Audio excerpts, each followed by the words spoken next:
ঘরটা কে তালা মারবে? কেন তুমি? তুমি না আমার মা, হ্যাঁ, তুমি ঘরটা তালা মারবা। আমি তো পারি না। কেন পারো না? পারি না। তুমি তালা মারবা। এই যে ঘরের হাল অবস্থা। ঈদের ছুটিতে চলে যাচ্ছি বাড়িতে, শহর ছেড়ে। এই যে আনিকা কত দুষ্টামি করতেছে, বলতেছে তোমরা আমাকে নিয়ে যাবা না? বললাম না, তোমাকে নিয়ে যাব না।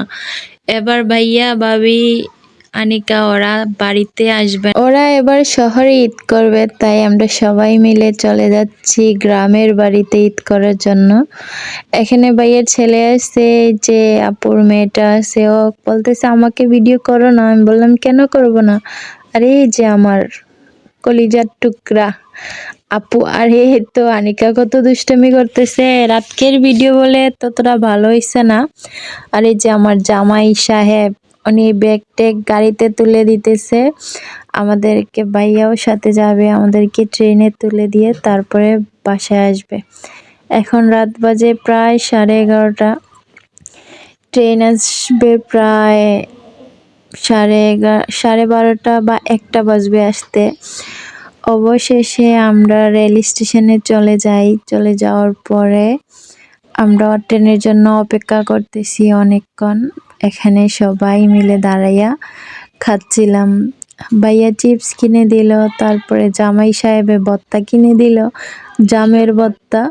সবাই মিলে এখানে দাঁড়াইয়া দাঁড়াইয়া গাড়ির জন্য অপেক্ষা করতেছি। আর ট্রেন স্টেশনে কত মানুষ। আর এখানে জামাই সাহেব জাম ভর্তা নিয়ে আসছে, সবাইকে বলতেছে খাও খাও। তো আমি বলছি কেউ খাওয়া লাগবে না, আমি খাই। একবার খেয়ে আবার বললাম আবার নিয়ে আসো আস্তাগুলা। তারপরে নিয়ে আসলো। আর এখানে ভাইয়া বলতেছে সবাই দাঁড়াও একটা ছবি তুলি। আমি বললাম না, ছবি তোলা লাগবে না। আমি বলছি ছবি তোলা লাগবে, আর আমার লগে একটা আছে, এটা বলছে না ছবি তোলা লাগবে না। আর এই যে আমার ভাইয়ের ছেলে খুব বেশি খুশি, ও বাড়িতে যাবে।